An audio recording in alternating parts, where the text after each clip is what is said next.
Hello दोस्तों, आप सभी का स्वागत है फिर से आज एक नए क्लास में। और आज के क्लास बहुत इंपॉर्टेंट है जो कि ज्योग्राफी के लिए यह सब आज का क्लास है। ज्योग्राफी में सबसे पहले आज हम लोग पिछले क्लास में हमने बहुत कुछ बेसिक डिटेल हमने देखा था। आज की क्लास में हम लोग देखेंगे प्रायद्वीपीय भारत के बारे में। इसमें कौन कौन से राज्य हैं, प्रायद्वीपीय भारत किसे कहते हैं, इसका तट का क्या नाम है, जो भी महत्वपूर्ण चीज़ें हैं जो कि काफ़ी कम समय में 5 से 10 मिनट में हम लोग देखने का प्रयास करेंगे।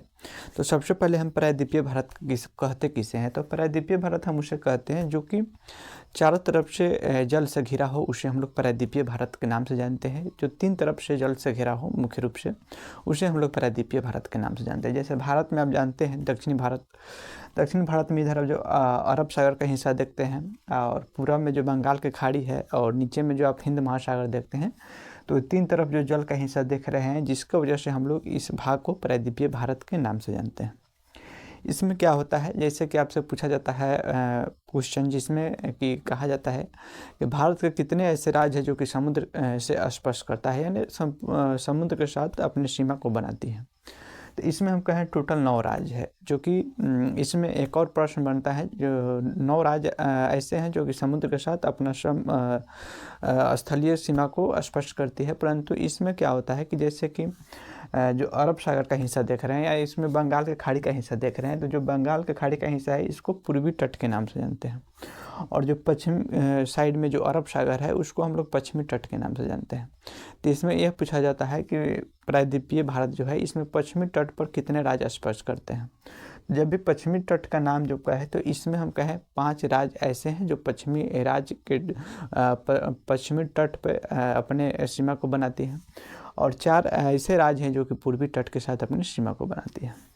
इसके बाद के हम देखें तो 5 राज्य कौन कौन सा है जो पश्चिमी तट पे है। तो आप जो देख रहे हैं, गुजरात हो गया, गुजरात के बाद महाराष्ट्र हो गया, महाराष्ट्र के बाद हम कहें तो गोवा हो गया, गोवा के बाद कौन सा है कर्नाटक, और कर्नाटक के बाद हम कहें तो नीचे आ गया केरल। जो आप देखिएगा तो ये 5 हो जाएगा। जैसे 1 में हो गया गुजरात, 2 में हो गया महाराष्ट्र, 3 में हो गया गोवा, 4 में हो गया कर्नाटक, 5 में हो गया केरल। ये 5 राज्य मिल के जो कि पश्चिमी तट के साथ अपनी सीमा को बनाती है, और 5 राज्य है जो कि पश्चिम अरब सागर के साथ भी सीमा बनाती है। यही है अरब सागर, इसे ही कहते हैं। तो ये 5 राज्य ऐसे हैं जो अरब सागर के साथ अपनी सीमा को बनाती हैं, या 5 राज्य ऐसे हैं जो पश्चिमी तटीय सीमा के साथ अपनी तटीय रेखा के साथ अपनी सीमा बनाती हैं।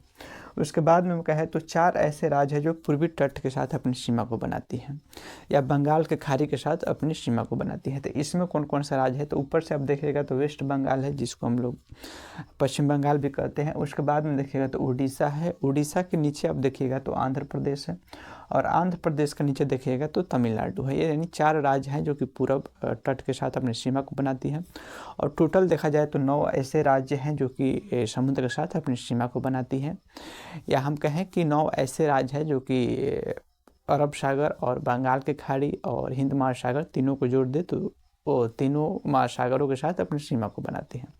उसके बाद देखिए इस तट का हम कुछ खास नाम भी दिया हुआ है। जैसे कि जो भी गुजरात के साथ जो तट रेखा है, इसको हम लोग खास नाम क्या देते हैं, इसको हम कठियावाड़ तट के नाम से जानते हैं। यानी जो भी गुजरात का हिस्सा आप देख रहे हैं तट के सहारे है, इसको हम लोग कठियावाड़ तट के नाम से जानते हैं।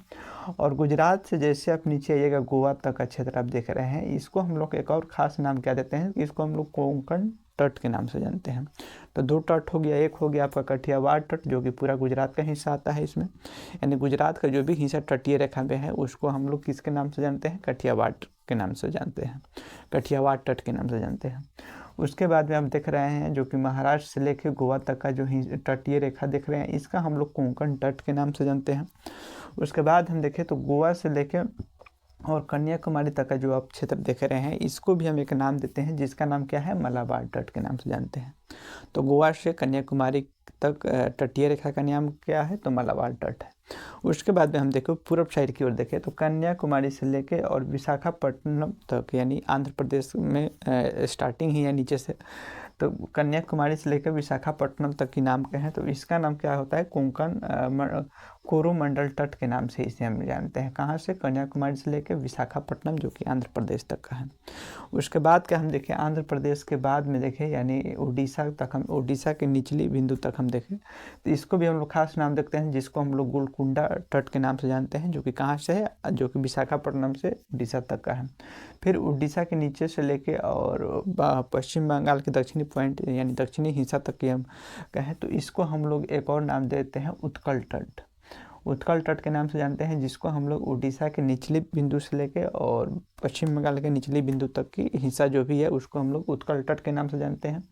और वेस्ट बंगाल से ऊपर की जो हिस्सा आप देख रहे हैं इसको हम लोग बंग तट के नाम से जानते हैं। एक और तट का नाम मिलता है जिसको हम लोग उत्तरी सरकार के तट के नाम से जानते हैं, तो उसके लिए हम लोग विशाखापट्टनम से लेके और पूरा जो वेस्ट बंगाल तक का हिस्सा देखें, इस सभी को आप मिलाइएगा तो इसको हम लोग उत्तरी सरकार तट के भी नाम से जानते हैं।